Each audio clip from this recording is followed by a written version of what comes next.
Welcome back to another video on the Wrestler's Way and to another edition of Smackdown Out of 10.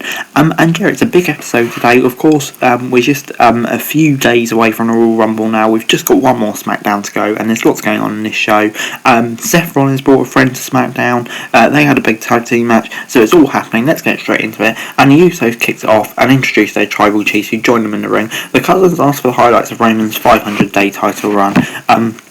To be played, Seth Rollins interrupted the celebrations and congratulated his former teammate before saying Roman's handled everything and deserved nothing. Rollins even name-dropped Mox and called Roman Reigns out for sending his cousins to Raw to beat him down and said they were the ones responsible for Roman's success. Reigns called Rollins' little brother and said their match at Royal Rumble would be truly one-on-one. The latter said that he would rather face the Usos in a tag match, and if he won, they would be barred from ringside. Jey Uso accepted the challenge before Roman Reigns could speak about the Chief was not happy about it. They said that Seth Rollins might have trouble finding a tag team partner before Kevin Owens came out. Reigns stepped in and said that he called the shots on SmackDown and said that if Rollins and KO lost tonight, the Architect would forfeit his title shot. Rollins accepted it, and that set the main event for tonight. Yeah, really good opening promo, set the scene for the show, and was a good start. Happy Corbin and Madcap Moss was up next on SmackDown and made fun of the New Day before Kofi came out with Big E.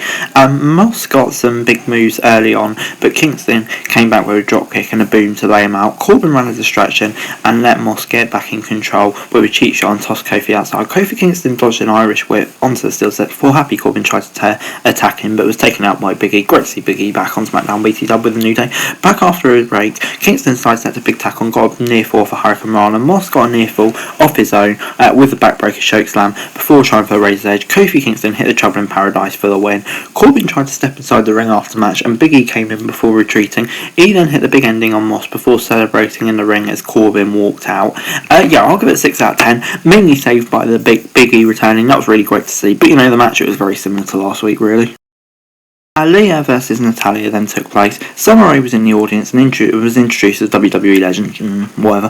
Before the match began, Aaliyah got a near fall right away before taking a suplex and a discus clothesline. Aaliyah then got a near fall off the counter before the referee warned her and eventually disqualified her for not letting up. And Aaliyah got the win again. Natalya kept attacking Aaliyah before Xia Li came down. The Queen of Hearts ran out of the ring and retreated before Li could attack her. I mean, like, yeah, what's the point in this? 5 out of 10. It's just the same old shit, really. Before we got Los Losarios versus Viking Raiders, Ivar and Korea kicked off the match and tags were made early on and Lotharios took control of the match. Ivar was back in and almost pinned Garza. Lothario then tried to isolate Ivar, but Eric came back and wiped both of them out before sending one of them into the other for the combined finisher, picking up the win. Yeah, I'll give it a 6 out of 10. Decent enough match, but I mean, like, Jesus Christ, SmackDown needs to find some other ideas.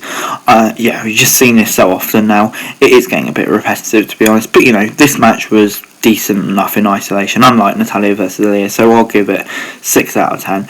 Guess what? Another rematch. Charlotte Flair versus Naomi. Sonya Deville stepped in the ring and dismissed the referee, taking his place before the match began. Charlotte Flair unloaded on Naomi in the corner and locked in a submission move. Naomi sent Flair into Deville, knocking her out of the ring before trying for a pin, but there was no ref in the ring. Charlotte Flair came in and locked the figure 4 leg lock when Naomi got to the ropes. Sonya Deville denied the break. Charlotte eventually picked up the win as Naomi tagged out. Yeah, 5 out of 10. I mean, we've seen it all before. It's not a lot really to say, to be honest. Can we just get to the bottom of this Naomi Sonya story? Because it's getting quite painful to watch now. I mean, yeah, that's all I can say really. Before Sami Zayn was back out on SmackDown and had another stunt planned after failing last week. The time he shocked himself with cattle prod before Johnny Knoxville came out and wanted to inspect the utensil and noticed it wasn't turned on. Knoxville shocked him for real this time and Zayn went down before the former tossed him out of the ring as a preview of the Royal Rumble. We've seen it all before, but you know, I like the Knoxville Zayn stuff. It's gaining some momentum ahead of the Royal Rumble. Before Bischoff was backstage with Adam Pearce and Sonya Deville, Pearce called out Deville for her recent behaviour and said that wasn't to be recommended for a match official and made a match between herself and Naomi. She shrugged it off and walked away, asking Pearce to let her know what their reply was. Before we got Sheamus versus Ricochet, Sheamus had the early advantage and hit the Irish Curse backbreaker before going for a 10 beat to the battering. He went to a broke kick, but it was blocked, and Ricochet hit a springboard dropkick and sent him outside. Back in the ring, Sheamus hit the broke kick to pick up the relatively quick win. I'll give it 6 out of 10. Once again, we really need Ricochet to lose 2 weeks in a row, but the match was decent enough, of course it was. Before Jeff Jarrett was backstage and reunited with Rick Boogs and Shinsuke Nakamura ahead of the main event. Interesting considering we'll be in GCW in a few days, but whatever. Usos versus Seth Rollins and Kevin Owens was up next. Seth Rollins and Jey Uso kicked us off, and Rollins was isolated by the Usos early on. He turned things around and beat Jimmy Uso down in the ring before a distraction from Jey allowed him to get back in control. Kevin Owens then came in and hit a senton before Jimmy got his knees up for the frog splash. KO took super kicks before we headed for a break. Back to the match, Owens was being isolated in the ring before Rollins took down the Usos.